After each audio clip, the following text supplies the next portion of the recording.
সকাল থেকেই আকাশের মুখ ভার কলকাতা সহ দক্ষিণবঙ্গে শুরু হয়েছে প্রবল বৃষ্টি। বৃষ্টি হচ্ছে উত্তরবঙ্গেও। সরাসরি আপনাদের নিয়ে যাব হিন্দোল দে। আমাদের প্রতিনিধি রয়েছেন আমাদের সঙ্গে। হিন্দোল, আলিপুর আবহাওয়া দপ্তরের কি পূর্বাভাস, কেমন যাবে আজকের এবং কালকের দিন?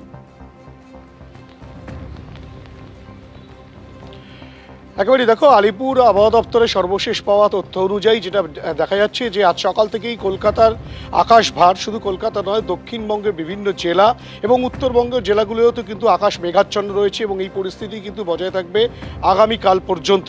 এবং যেটা আলিপুর আবহাওয়া দপ্তর সূত্রে জানা যাচ্ছে যে আজ কলকাতার বিভিন্ন জায়গায় বিক্ষিপ্তভাবে বৃষ্টি হবে এবং ভারী বৃষ্টির সম্ভাবনা কিন্তু দক্ষিণবঙ্গের একাধিক জেলায় রয়েছে। তার মধ্যে বীরভূম রয়েছে, মুর্শিদাবাদ রয়েছে, বর্ধমান রয়েছে এবং তার পাশাপাশি উত্তর 24 পরগনাতে সেই ভারী বৃষ্টির সম্ভাবনা রয়েছে।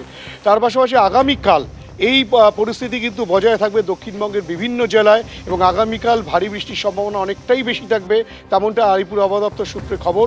পাশাপাশি উত্তরবঙ্গের চিত্রটাও কিন্তু একই রকম। উত্তরবঙ্গে কিন্তু অতি ভারী বৃষ্টির সম্ভাবনাও রয়েছে, তেমনটাই আলিপুর আবহাওয়া দপ্তর সূত্রে জানা যাচ্ছে। এবং গোটা পরিস্থিতিতে আজ সকাল থেকে যে কলকাতার আবহাওয়া যেটা দেখা যাচ্ছে, আকাশ সম্পূর্ণ মেঘাচ্ছন্ন, বিক্ষিপ্তভাবে বিভিন্ন জায়গায় বৃষ্টি হচ্ছে এবং সেই বৃষ্টি কিন্তু আগামীকাল পর্যন্ত চলবে এবং এভাবেই আকাশ মেঘাচ্ছন্ন থাকবে, তেমনটাই কিন্তু আলিপুর আবহাওয়া দপ্তর সূত্রে খবর।